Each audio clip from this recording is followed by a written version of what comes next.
Chapter 14. It was now 2 days before the Passover and the Feast of Unleavened Bread, and the chief priests and the scribes sought how they might seize him by deception and kill him. For they said, not during the feast, because there might be a riot among the people. While he was at Bethany, in the house of Simon the leper, as he sat at the table, a woman came having an alabaster jar of ointment of pure nard, very costly. She broke the jar and poured it over his head. But there were some who were indignant among themselves, saying, Why has this ointment been wasted? For this might have been sold for more than 300 denarii and given to the poor. So they grumbled against her. But Jesus said, Leave her alone. Why do you trouble her? She has done a good work for me. For you always have the poor with you, and whenever you want to, you can do them good.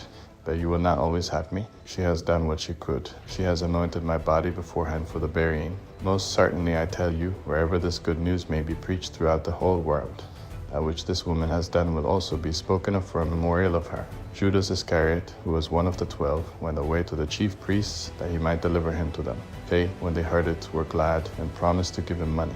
He sought how he might conveniently deliver him.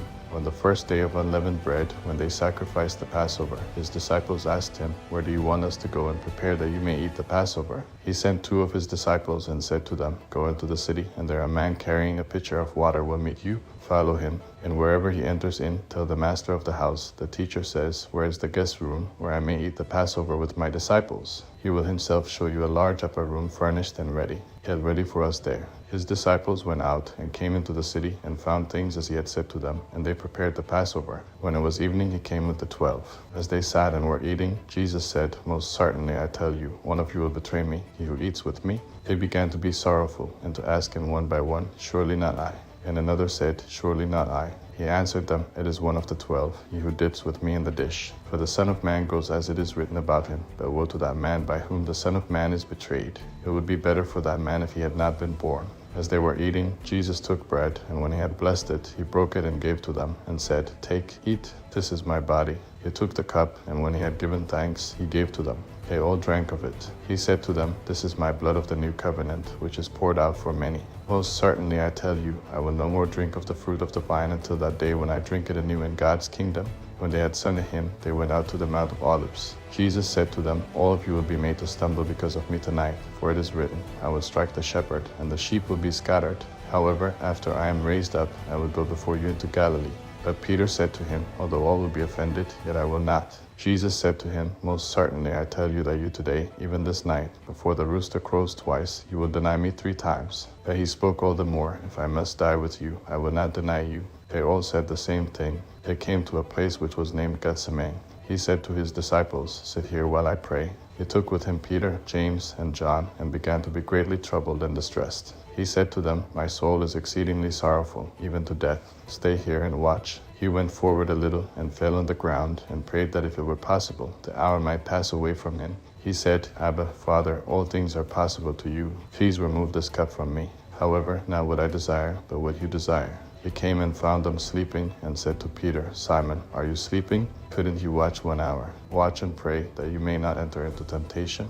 The spirit indeed is willing, but the flesh is weak. Again he went away and prayed, saying the same words. Again he returned and found them sleeping, for their eyes were very heavy, and they didn't know what to answer him. He came the 3rd time and said to them, Sleep on now and take your rest. It is enough. The hour has come. Behold, the Son of Man is betrayed into the hands of sinners. Arise, let's get going. Behold, he who betrays me is at hand. Immediately, while he was still speaking, Judas, one of the 12, came, and with him a multitude with swords and clubs, from the chief priests, the scribes, and the elders. Now he who betrayed him had given them a sign, saying, Whomever I will kiss, that is he. Seize him and lead him away safely. When he had come, immediately he came to him and said, Rabbi, Rabbi, and kissed him. They laid their hands on him and seized him. Yet a certain one of those who stood by drew his sword and struck the servant of the high priest and cut off his ear. Jesus answered them, Have you come out as against a robber with swords and clubs to seize me? I was daily with you in the temple teaching, and you didn't arrest me. But this is so that the scriptures might be fulfilled. They all left him and fled. A certain young man followed him, having a linen cloth thrown around himself over his naked body. The young man grabbed him, but he left the linen cloth and fled from them naked. They led Jesus away to the high priest. All the chief priests, the elders, and the scribes came together with him. Peter had followed him from a distance until he came into the court of the high priest. He was sitting with the officers and warming himself in the light of the fire. Now the chief priests and the whole council sought witnesses against Jesus to put him to death, and found none. For many gave false testimony against him, and their testimony didn't agree with each other. Some stood up and gave false testimony against him, saying, "We heard him say, 'I will destroy this temple that is made with hands, and in 3 days I will build another made without hands.' Even so, their testimony didn't agree. The high priest stood up in the middle and asked Jesus, 'Have you no answer? What is it which these testify against you?' But he stayed quiet and answered nothing. Again the high priest asked him, 'Are you the Christ, the Son of the Blessed?' Jesus said, 'I am. You will see the Son of Man sitting at the right hand of power and coming with the clouds of the sky.' The high priest tore his clothes and said, 'What further need have we of witnesses? You have heard the blasphemy. What do you think?' They all condemned him to be worthy of death. Some began to spit on him and to cover his face and to beat him with fists and to tell him, 'Prophesy.' The officers struck him with the palms of their hands. As Peter was in the courtyard below, one of the maids of the high priest came. And seeing Peter warming himself, she looked at him and said, 'You are also with the Nazarene.' Jesus, but he denied it, saying, 'I neither know nor understand what you are saying.'